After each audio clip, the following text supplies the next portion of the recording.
Então a próxima questão é um tipo de questão bastante corriqueira também, que é uma questão que trata sobre custo de empréstimo. O que é custo de empréstimo? Custo de empréstimo é quando você ou vai fazer empréstimo junto ao mercado, vai pegar empréstimo com o banco, ou vai emitir debênture para capturar dinheiro com o público em geral, ou você vai emitir ações. Tudo isso é chamado, tudo isso é regido pelo chamado CPC 08, que é chamado de custo de transação. Então, todos os encargos que você tem, taxas, juros, às vezes honorários, esses encargos que você tem que estão diretamente relacionados a esse processo de tomada de empréstimo ou de emissão de ações, isso é tratado ali pelo CPC 08 e a FCC particularmente gosta bastante desse assunto. Como é que isso cai em prova? Vamos lá, vamos dar uma olhada. Eu trouxe algumas questões aí da prova de auditor fiscal da Cefaz Goiás, porque não muda. Então, galera, não muda. Eu trouxe outras de Santa Catarina mais à frente, da prefeitura aí de Recife, mas são todas iguais as questões, beleza? Olha lá. No dia 31/12 de 2015, uma empresa realizou uma emissão de debêntures para a captação de recursos no valor de 50 milhões. As debêntures apresentavam as seguintes características: prazo total 15 anos, taxa de juros 10% ao ano, pagamentos parcelas iguais e anuais no valor de R$ 6.573.688,84. Para a emissão e colocação das debêntures no mercado, ela incorreu em custos de transação no valor de R$ 520 mil, tendo em vista que a expectativa do mercado futuro de juros é que ocorrerá uma queda nos próximos anos. Houve uma grande demanda pelas debêntures emitidas e a empresa conseguiu obter um valor superior ao desejado, vendendo os títulos por R$ 53.500.000. Sabendo que a taxa de custo efetivo da operação foi 9% ao ano, o saldo contábil líquido evidenciado no passivo no balanço patrimonial de 31/12 de 2016 da empresa e o impacto no resultado de 2016 decorrente das debêntures emitidas foram respectivamente em reais. Então, nesse tipo de questão, a primeira coisa que você precisa fazer é achar o valor da captação líquida. O que é captação líquida? Captação líquida é você procurar saber o quanto entrou efetivamente no caixa. E aqui, vejam que entrou 53.500.000, que é justamente o que o enunciado falou, menos o custo de transação, que são os gastos que você teve para colocar essas debêntures, né, no mercado. Logo, a sua captação líquida aqui, ela foi 53.500.000 menos 520 mil.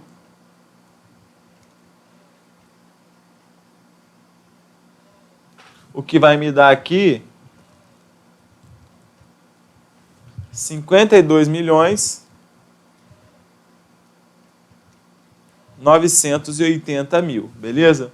O segundo passo é você procurar, vejam, nós estamos em 31/12 de 2015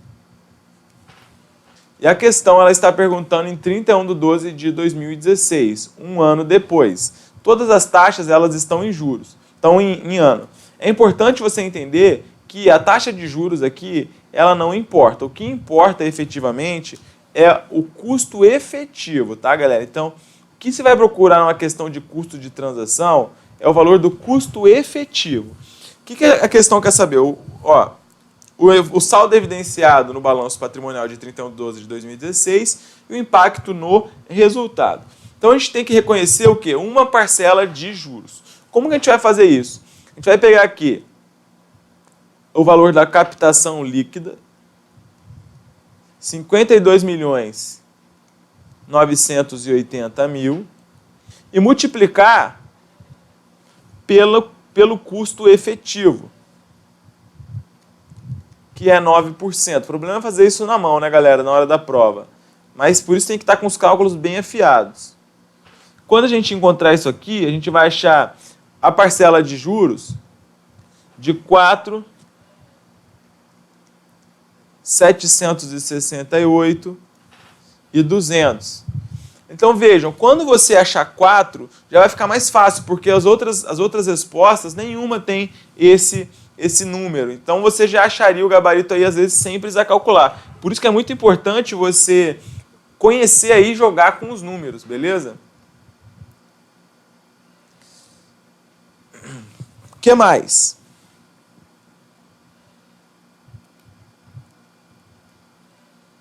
Ó, mesmo que você não soubesse, não fizesse esses cálculos, você já ficaria entre duas. Por quê?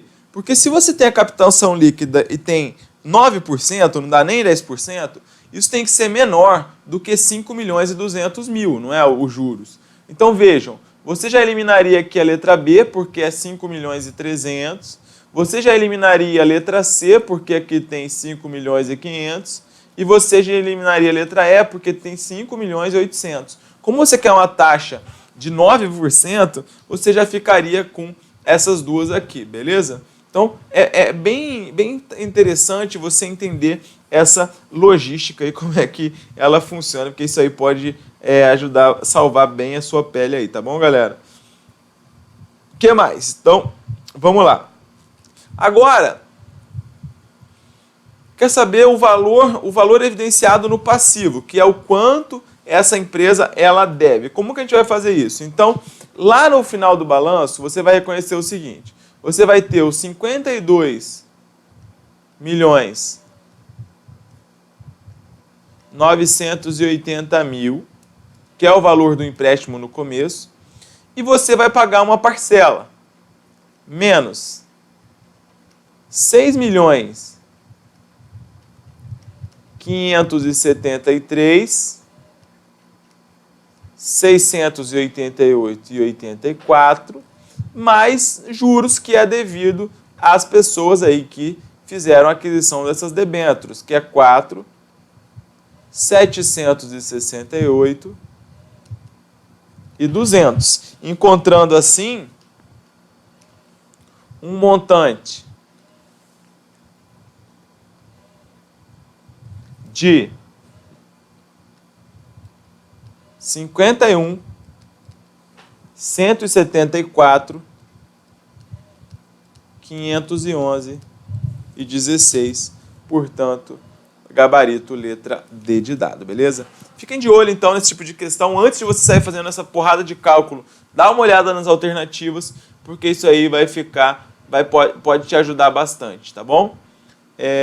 Vamos embora, próxima.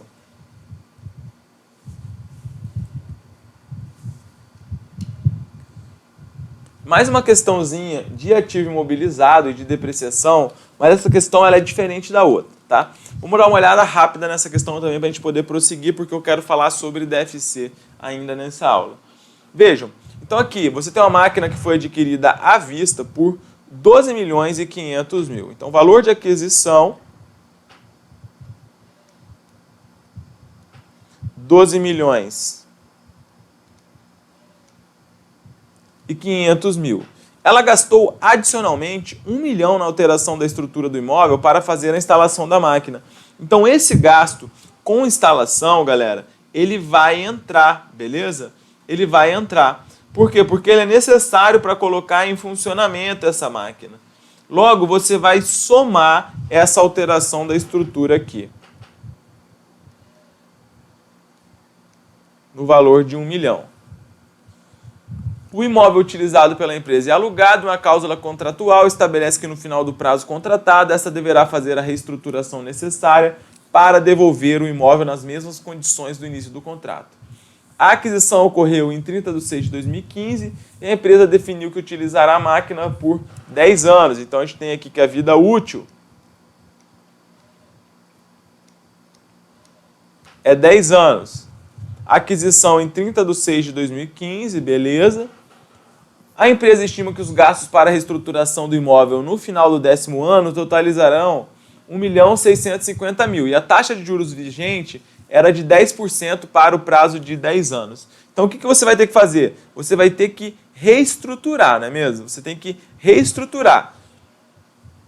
Só que esse 1.650.000, ele está a valor futuro.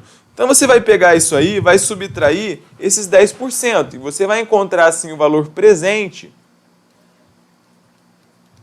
dessa reestruturação de 1.500.000, tá? Porque teve 10% de juros aí, quando você subvolta, faz essa conta para trás, você tem um valor presente de 1.500.000. Então, esse gasto com reestruturação, ele também entra no custo inicial aqui. 1.500.000. Vamos ver se tem mais alguma informação. Aqui, então, esse aqui vai ser o valor de custo. Beleza. Esse é o custo do imobilizado. Que vai dar aqui 12.500.000 com 2.500.000, 15 milhões. Beleza. Agora, despesa de depreciação em função do tempo decorrido, ela funciona sem qualquer interrupção. No início do prazo de utilização da máquina, o valor estimado era de 3.750. E se a vida útil do equipamento para fins fiscais é 8 anos, a despesa de depreciação evidenciada na DRE foi em reais. Então, a depreciação para fins fiscais, ela não interessa. Porque como a gente estuda na contabilidade, já mostrei para vocês várias vezes, as informações fiscais, elas servem para fins fiscais. Na contabilidade, o que vale são as informações contábeis. Então, o que nós teremos aqui? Um valor contábil, um valor de aquisição de 15 milhões, menos o valor residual de 3.750, o que vai me dar aqui um valor depreciável de 11.250. Para a vida útil de 10 anos, a depreciação, portanto, vai ser de 1.125.000 por ano. E a questão está falando quanto? A vida útil total, a despesa de depreciação no final, na DRE de 2015. Ou seja, você vai ter que depreciar essa máquina por 6 meses. 6 meses é metade de um ano. Se esse valor aqui é da depreciação anual, se você dividir isso aqui por 2, você vai encontrar a depreciação por 6 meses, que dá, portanto, 562.500. Gabarito letra A, beleza? Vamos lá. Próxima questão é uma questão que trata de estoques. Questão bem interessante também, que tem alguns pontos que a banca ela explora bastante. Diz o seguinte: em 1/12 de 2016, a empresa Rapidinha S.A. adquiriu a prazo por 2.700.000 um lote de mercadorias para revenda. Então vamos dar uma olhada aqui. O valor de aquisição foi de 2.070.000. O prazo para pagamento era superior a 12 meses da data da compra e a taxa de juros praticada pelo fornecedor para suas vendas a prazo era de 0,8 ao mês, o que equivale a 15% no prazo concedido à empresa compradora. Então vejam que nesse valor de 2.700.000 tem um encargo aí de 15%. Então você precisa fazer o quê? Você precisa ajustar a valor presente. Tem uma taxa de juros de 15%. Quando você fizer esse ajuste a valor presente,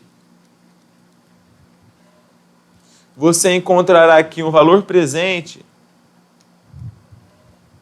de 1.800.000. Tá? E aí a questão fala, a empresa Rapidinha pagou adicionalmente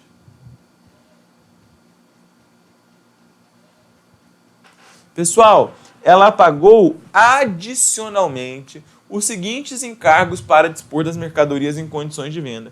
Então vejam que esses gastos eles não estão inclusos nesse 1.800.000, no caso aí 2.700 mais a valor presente de 800. 80.000 de transporte para trazer a mercadoria da fábrica do fornecedor até o seu depósito. O frete a gente sabe que entra, então você vai somar aqui 80.000 no custo do estoque.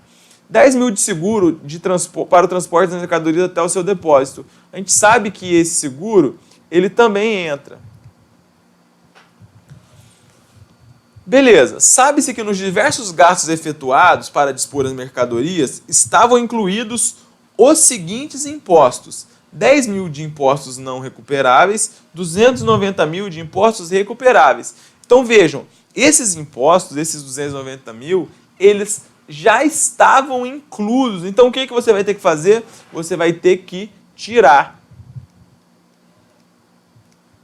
E os que são não recuperáveis, você não faz nada, beleza? Então nós chegaremos aqui a um custo do estoque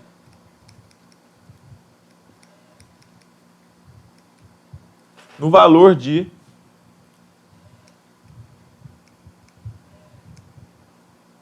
R$1.600.000,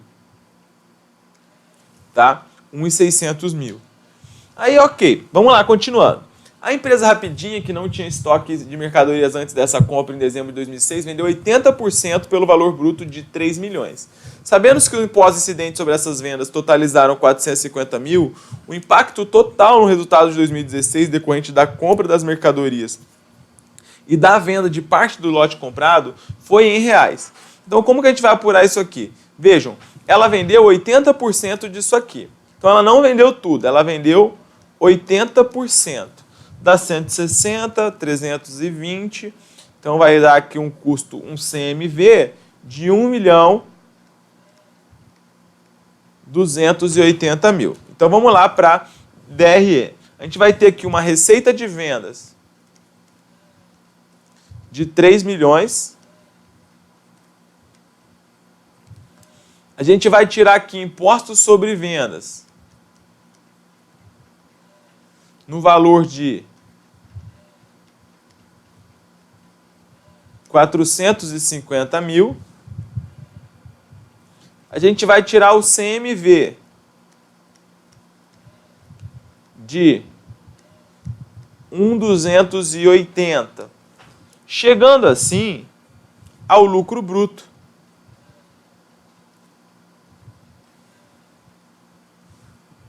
que vai dar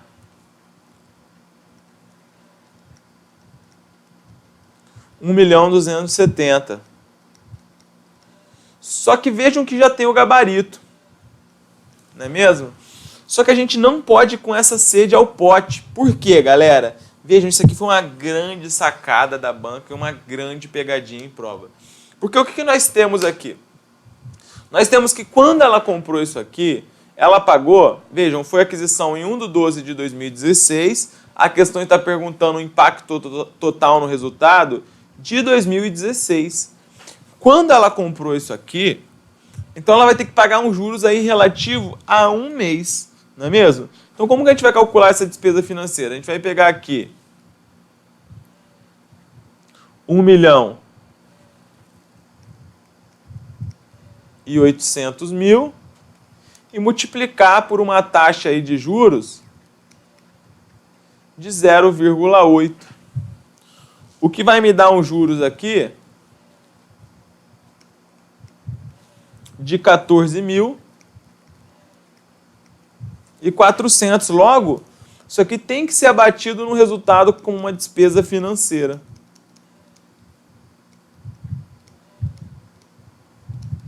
Portanto, quando você for encontrar o impacto na DRE, ele não vai ser de 1.270, mas sim de 1.255.600, beleza? Então, fiquem de olho, porque isso aí é bastante importante para a prova de vocês. Gabarito, letra E. Vamos então agora para a nossa questão de DFC, tá? Tem duas questões de DFC e a gente vai fazer de um modo aí que é... Vou mostrar para vocês o modo que eu considero um modo mais rápido de você resolver questões de DFC. Que é o seguinte, vamos dar uma olhada. A primeira questão, ela pede o fluxo de caixa das atividades operacionais. DFC que a gente sabe que é o calo. Tem uma aula de 4 horas minha no YouTube sobre isso. Tem aula pra caramba aqui no Estratégia, mas não dá para explicar tudo agora. Então suponho que vocês já entendam aí. Tem um conhecimento prévio de DFC. A primeira questão pede o fluxo operacional. A segunda pede o fluxo de financiamento e de investimento. Então, o que a gente sabe, galera? Vejam, a melhor forma da gente resolver isso aqui é o seguinte. Olha só. A gente sabe que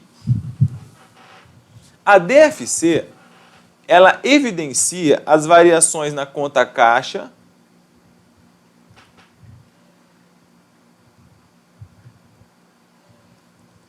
e equivalentes de caixa, não é mesmo? Então isso significa que o seu caixa, ele saiu do valor de 90 mil e foi para o montante de 380.400. Só que não houve somente uma movimentação nisso daí. Houve várias movimentações. É muito importante, por exemplo, eu não sei se alguém aí investe em ações, você saber se a empresa, por exemplo, um dos critérios que eu utilizo para poder aportar dinheiro em determinada empresa, que eu não fico especulando quando eu estou investindo na bolsa, mas eu me torno sócio, tenho uma filosofia de me tornar sócio das empresas, um dos critérios mais óbvios para mim é que essa empresa ela seja geradora de caixa e que ela tenha lucros constantes, lucros consistentes e crescentes, e que ela seja uma empresa geradora de caixa. Só que não é simplesmente uma empresa geradora de caixa. Nesse caso, se a empresa ela saiu de 90 para 380, pode ser que entrou dinheiro aí, por exemplo, vamos supor, de um empréstimo que ela fez. Aí, nesse caso, não serve para nós. O que nós queremos são os fluxos operacionais, são aqueles fluxos ali das atividades da empresa, não é mesmo? Um segundinho aqui.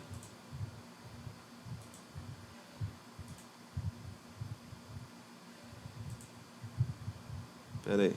Um segundo, galera.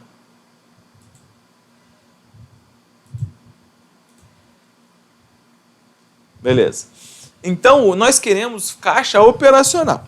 Só que o caixa operacional, a gente sabe que o fluxo de caixa operacional, ele é mais chatinho de ser encontrado. Por quê? Porque você tem que partir aqui do lucro líquido, tal. E aí depois você tem que fazer os ajustes lá na DRE, e lá para as variações do fluxo de caixa, para a variação das contas do ativo circulante, do passivo circulante, do realizável a longo prazo, fazer o ajuste das contas patrimoniais.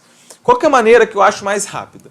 A gente sabe que a variação de caixa, ou seja, aqui 90 menos 380 menos 90, é igual ao fluxo das atividades operacionais, mais ou menos o fluxo das atividades de investimentos, mais ou menos o fluxo das atividades de financiamento. Então, se nós tivermos a variação de caixa de dois fluxos, o de investimento e de financiamento, você não vai precisar calcular, fazer toda essa burocracia para achar o fluxo operacional, beleza?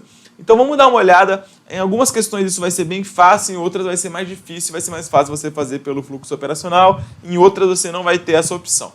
Então, vamos dar uma olhada para a gente calcular primeiro o fluxo de investimento. O FAI.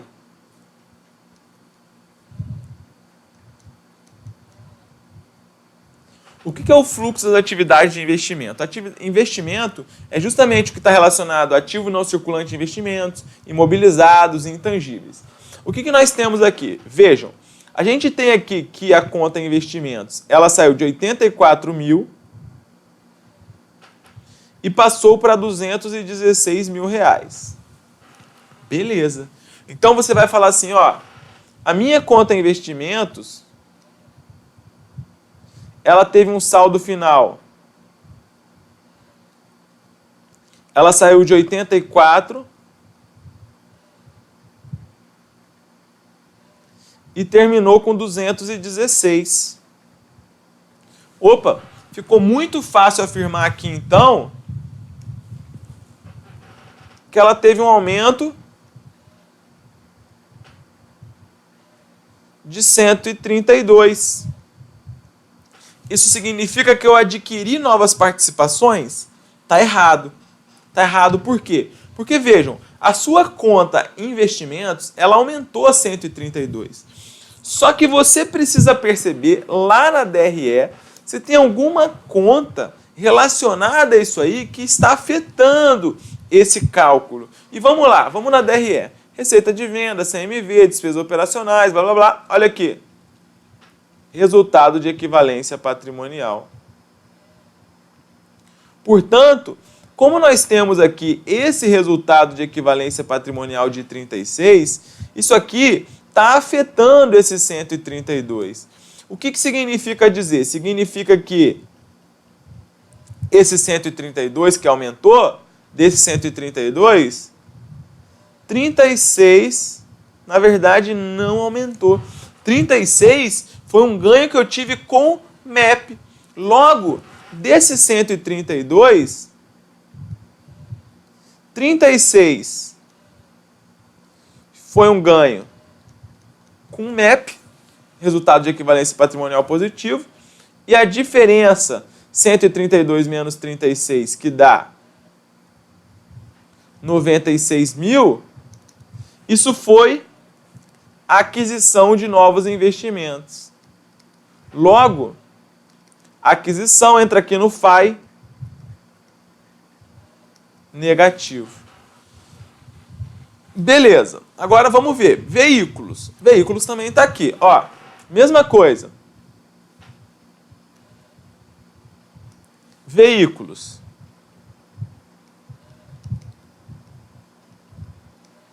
Veículo saiu de 504 mil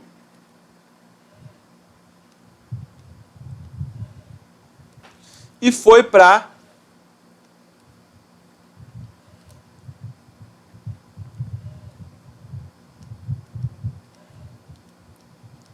1.092.000. Ou seja, eu posso afirmar, tá? Eu posso afirmar aí que você teve... Cadê? Eu posso afirmar que você teve aqui 1.092.000 menos 504. 588.000 aqui.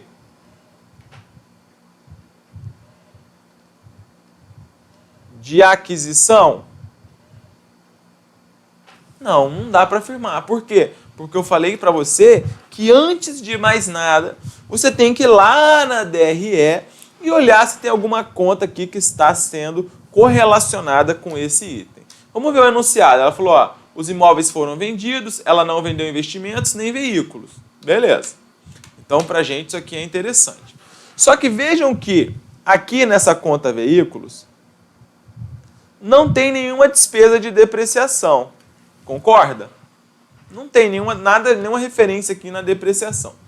Só que quando você vai olhar na DRE,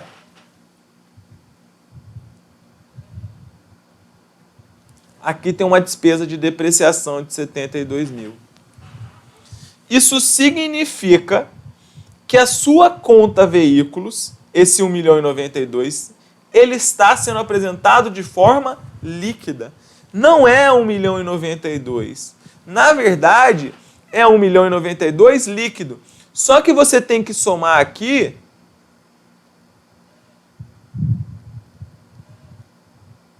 R$72.000.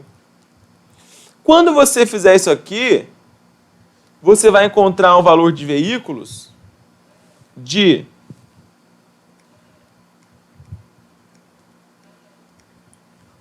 164. Agora sim, tá? Agora sim. Agora você sabe que você saiu de veículos de 504.000 e foi parar em 1.164. Isso implica dizer que a sua aquisição de novos veículos, ela foi no valor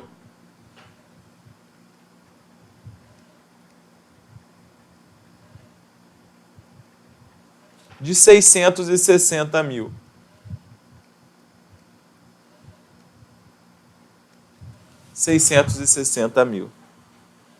Tá? Por fim, houve ali a venda dos imóveis, 276. Só que, novamente, você vai ter que olhar lá na demonstração do resultado do exercício, como eu já disse para vocês. Vejam, os imóveis eles tinham um valor contábil aqui, 276. Só que houve um lucro na venda desses imóveis. Isso aqui é chamado no mercado de ações de não recorrente, tá? Que é aquilo que não tem relação aí com o operacional. Ou operações descontinuadas e tal.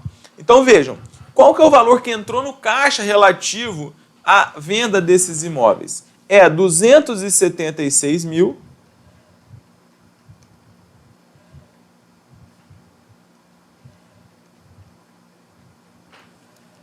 mais o lucro de 84. Logo, decorrente da venda de terrenos, você tem aqui o valor de 10, 8 com 8, 360 mil.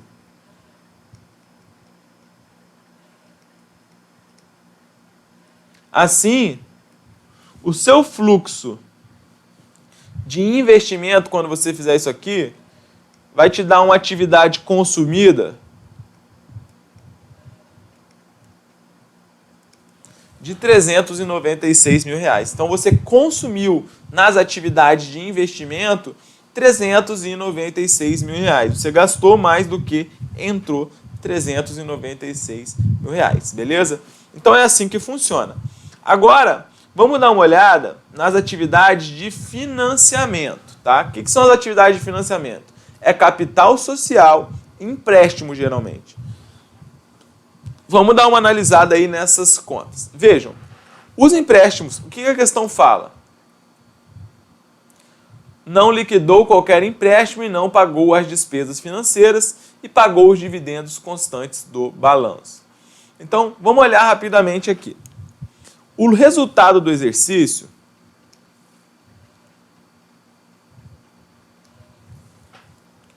o lucro líquido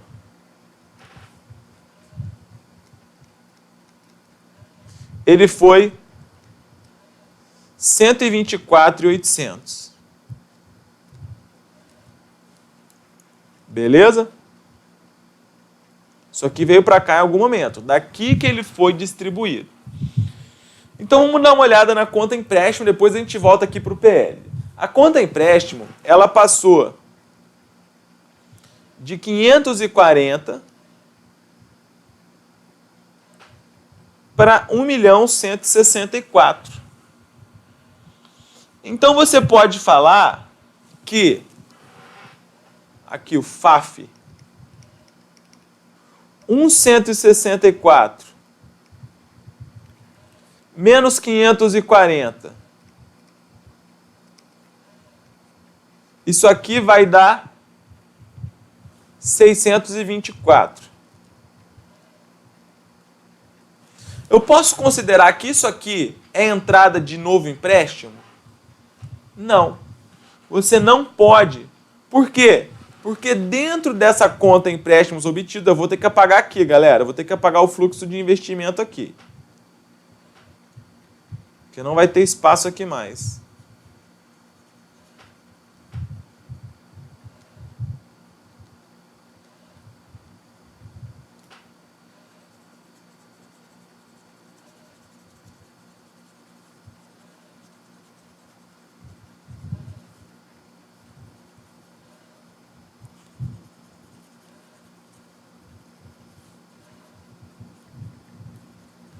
Por que você não pode afirmar que esse 624 é decorrente de novos empréstimos? Porque você tem aqui dentro dessa conta empréstimos obtidos uma despesa financeira. Olha lá na DRE, despesa financeira, 60 mil. Então você tem que tirar esses 60 mil. Portanto, o que entrou aqui no FAF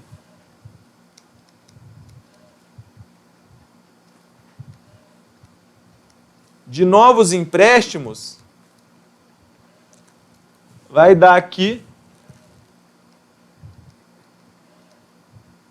564 mil reais. Beleza? Beleza. Agora vamos lá para dividendos a pagar. Vamos para a destinação do lucro, etc. A gente já viu que o FAF já tem aqui um novo empréstimo somando aqui de 564. O lucro líquido do exercício, ele foi 124.800, beleza? Então vejam, o que acontece? A minha reserva de lucros, ela saiu de 120 para 194.800. A minha reserva de lucro, ela variou 74.880.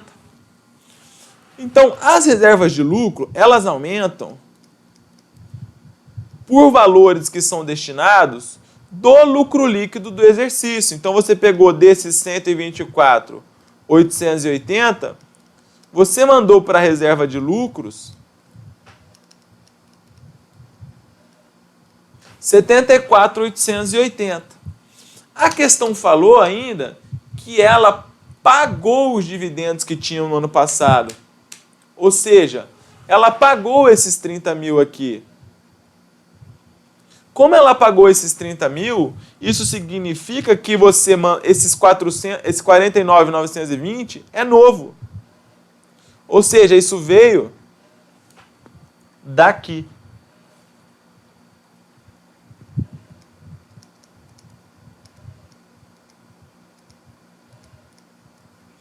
Quando você somar, portanto, a reserva de lucro com o dividendo a pagar, você vai encontrar aqui um valor de 124.880. Ou seja, o seu lucro líquido do exercício ele foi destinado para a reserva de lucro e para dividendos a pagar. Isso não tem efeito no caixa. Então, por que isso é importante, pessoal? Por que isso é importante? Porque houve um aumento do capital social aqui de 600 mil para 900 mil e tem que ficar claro para você, portanto, que esse aumento ele não foi decorrente do lucro líquido do exercício, mas ele foi decorrente da integralização no valor de 300 mil reais. Beleza? Então já quase terminamos o nosso FAF, só que ainda tem os dividendos, né? A gente lembra que o dividendo pago, você vai lá no macete do o foi, o dividendo pago também é fluxo de financiamento. Então você vai chegar aqui e vai tirar aqui.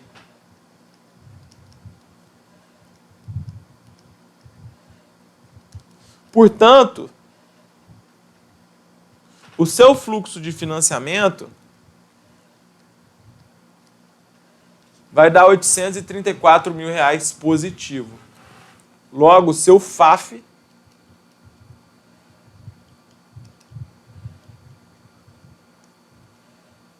R$834 mil, galera. Vamos ver. 834 menos 396. Olha lá, investimento foi 324? Não, menos 396. Financiamento foi 864? Não, 834. Investimento foi 396 negativo, gabarito, tá? Então esse aqui é o gabarito. Agora, teria que resolver essa questão, só que eu já ensinei o outro macete lá para vocês. Então o que a gente vai fazer? A gente sabe o quê? Que a variação de caixa ela foi de 380.400 menos 90 mil reais. Ou seja, a minha variação de caixa foi de 290.400. Aumentou nesse valor. O fluxo das atividades operacionais é o que eu quero. O fluxo de investimento foi 396 negativo.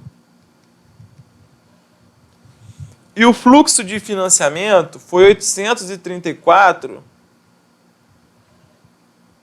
positivo. Então, quando eu fizer isso aqui, eu vou passar. Vai ficar 290.400 mais 396.000 menos 834.000. Logo, o meu fluxo das atividades operacionais vai ser isso aí, 290.400, 396.000 menos 834.000. Somando isso aqui, vai dar menos 147.600, beleza? Senão, além de você ter que fazer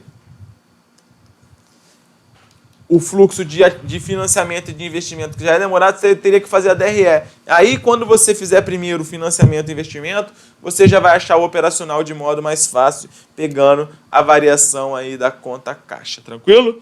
Então é isso aí, pessoal.